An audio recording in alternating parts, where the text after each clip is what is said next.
समय हम लोग फुलत में मौजूद हैं। फुलत लगातार कई हफ्तों से चर्चा का विषय बना हुआ है। लगातार कई दिन से बुलडोजर कार्रवाई चल रही है। आज इसको देखते हुए यहाँ पर आज़ाद समाज पार्टी का एक काफिला यहाँ पर पहुँचा है। रविंद्र भाटी साहब खुद इसमें मौजूद हैं। जानने की कोशिश करेंगे कि क्या समझ के आए हैं और क्या आश्वासन यहाँ दे रहे हैं और क्या कुछ करने के लिए आए। बहुत बहुत स्वागत है आपको भारत लाइव हिंदी में।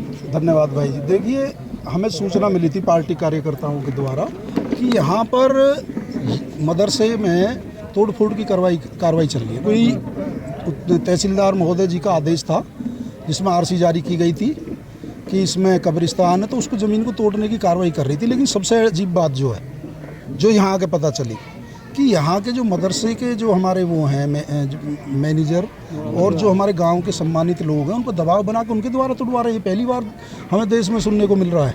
अरे प्रशासन जुल्म करता है, ज्यादती करता है, बुलडोजर चलती है, लेकिन यहाँ पर प्रशासन का कोई अधिकारी ना तो तोड़ने में आगे आ रहा, ना वीडियो में आगे आ रहा, ना वो वीडियो बनवा रहा।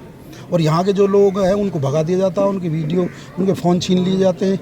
मेरा ये कहना है आपके माध्यम से, 17 अगस्त को 2026 का ये ना आदेश, 2026, इसमें तहसीलदार से जो ऊपर एडीएम न्यायालय है, उन्होंने उनके आदेश को निरस्त कर दिया 17 अगस्त में। और आज कितने अगस्त है?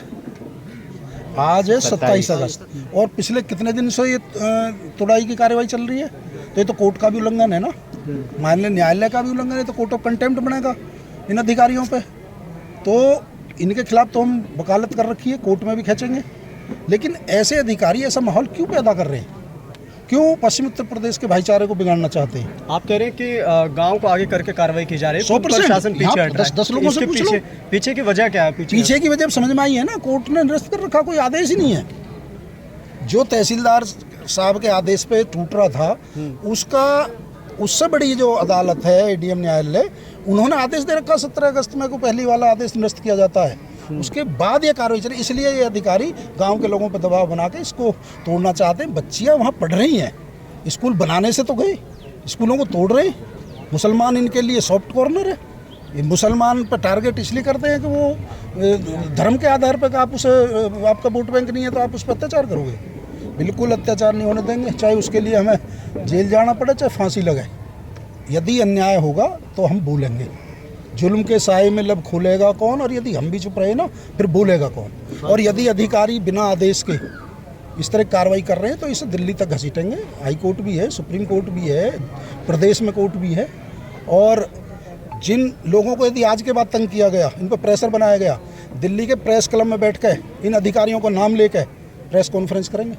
आपको क्या लगता है कि पूरे देश में बताएंगे किस तरह की जुल्म ज्यादती हो रही है? मुजफ्फरनगर में बाबा करके हैं, वो जो भी कहते हैं तुरंत उनकी बात पर एक्शन होता है, तो आपको क्या लगता है? देखिए, बाबाओं की सरकार है और बाबाओं की सरकार दारू के ठेके खोल रही है और स्कूल बंद करने का काम कर रही है। शिक्षा, ये चाहते ही लोग शिक्षा लें। शिक्षा लेंगे तो लोग इनसे सवाल करेंगे तो सरकार को जवाब देना पड़ेगा। विकास के मुद्दों पे, गन्ने के मुद्दों पे, चीनी के मुद्दों पे, पेपर लीक के मुद्दों पे, इन पे तो कोई कार्रवाई सरकार कर नहीं रही। बस हिंदू मुस्लिम सरकार के 4 महीने बचे जाने के।